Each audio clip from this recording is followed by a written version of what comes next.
Shalom saudara-saudariku yang kukasihi dalam nama Tuhan Yesus Kristus.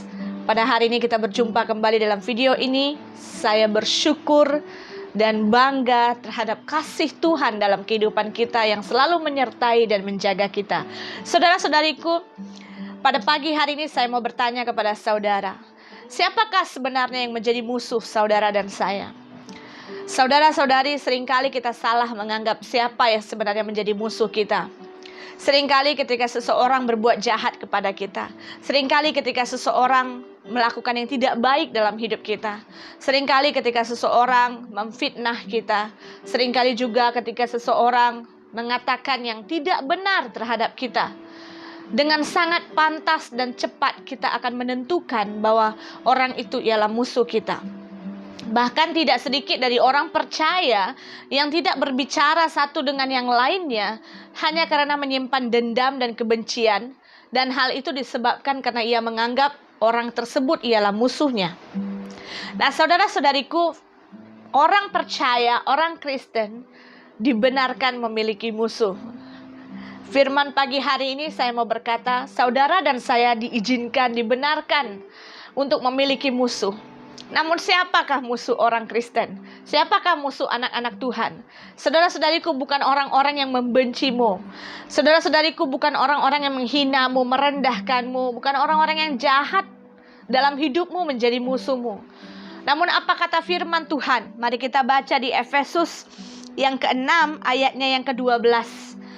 Karena perjuangan kita bukanlah melawan darah dan daging, tetapi melawan pemerintah-pemerintah, melawan penguasa-penguasa, melawan penghulu-penghulu dunia yang gelap ini, melawan roh-roh jahat di udara.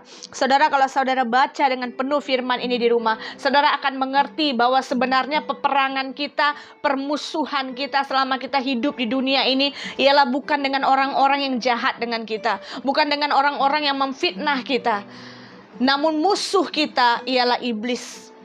Saudara-saudariku, kalau ketika seseorang berbuat jahat kepadamu, ketika seseorang menghinamu, merendahkanmu, menyakitimu, saudara-saudariku, janganlah pernah menganggap orang itu ialah musuhmu. Karena firman Tuhan berkata, orang itu bukanlah musuhmu sebenarnya. Namun kuasa-kuasa roh jahat, kuasa-kuasa iblis, perbuatan-perbuatan iblis yang berada di dalam kehidupan orang itu.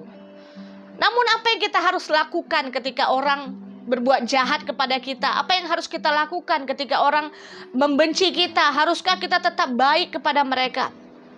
Firman Tuhan katakan dengan jelas, berdoalah untuk orang-orang yang membencimu. Mengapa firman Tuhan katakan seperti itu? Itu karena firman Tuhan berkata seperti itu karena kita harus mendoakan orang-orang yang jahat kepada kita. Saudara-saudariku, sangatlah gampang, sangatlah senang untuk kita mendoakan keluarga kita, untuk kita mendoakan orang-orang yang kita kasihi, untuk kita mendoakan orang-orang yang kita inginkan dalam kehidupan kita.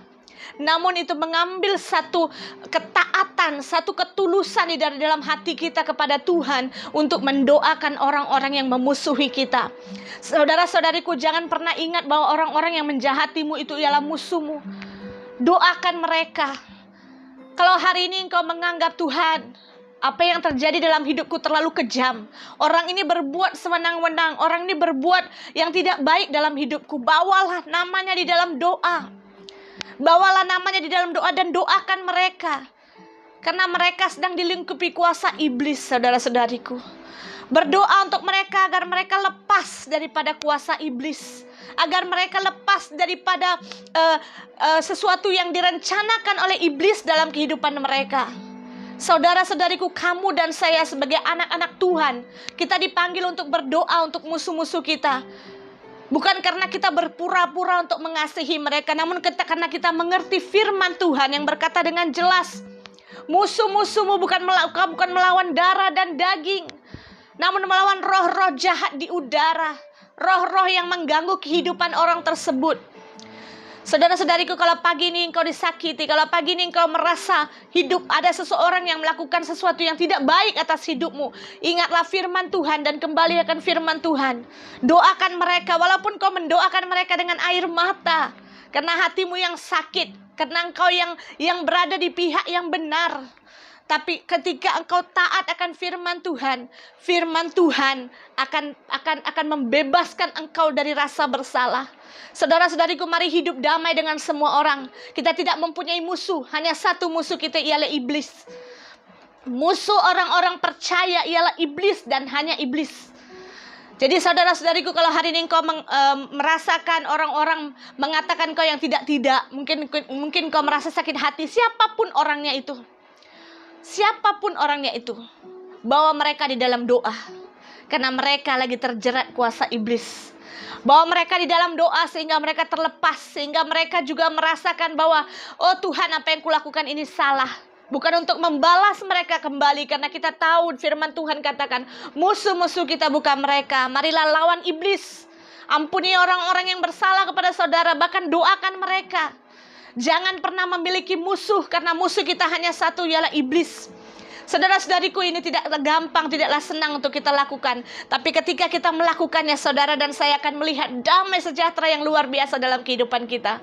Saya tahu dan saya rasa saudara dan saya bisa melakukan hal ini, karena roh yang ada di dalam kita lebih besar daripada yang ada di dalam dunia ini. Firman Tuhan katakan, mari saudara, jangan pernah menganggap orang lain sebagai musuhmu. Musuhmu hanyalah iblis. Peperanganmu hanyalah melawan roh-roh di udara, bukan melawan manusia-manusia. Bahkan engkau harus membawa mereka di dalam doa. Kalau hari ini sampai detik ini engkau belum melakukannya lagi, mari lakukan. Karena Tuhan Yesus ada bersamamu. Engkau mampu untuk melakukannya. Kekuatan kasih dari Tuhan Yesus Kristus akan membuatmu mampu untuk mendoakan orang-orang yang menyakiti hatimu. Musuhmu hanya iblis. Ingat kata-kata ini saudaraku. Mari berdoa, mari tunjukkan kepada Tuhan kesetiaan kita, karena firman Tuhan katakan, firman itu akan membebaskan kita. Firman akan membebaskan kita dari musuh-musuh yang selama ini kita pikir mereka adalah musuh kita. Namun firman Tuhan katakan, no. Musuhmu bukanlah orang-orang yang menyakitimu, namun musuhmu ialah iblis. Saudara-saudariku, pada pagi hari ini biarlah firman ini menyegarkan kehidupan kita. Kita harus hidup damai sejahtera. Kenapa? Tuhan Yesus yang akan menghakimi setiap orang melalui perbuatannya. Penghakiman bukanlah milik kita. Tugas kita ialah mendoakan orang-orang yang berlaku tidak baik atas kita. Saya percaya ketika saudara dan saya melakukan ini, saudara dan saya akan diberkati dan kita akan hidup dalam damai sejahtera. Tuhan Yesus memberkati saudara dan saya. Selamat beraktivitas pada hari ini.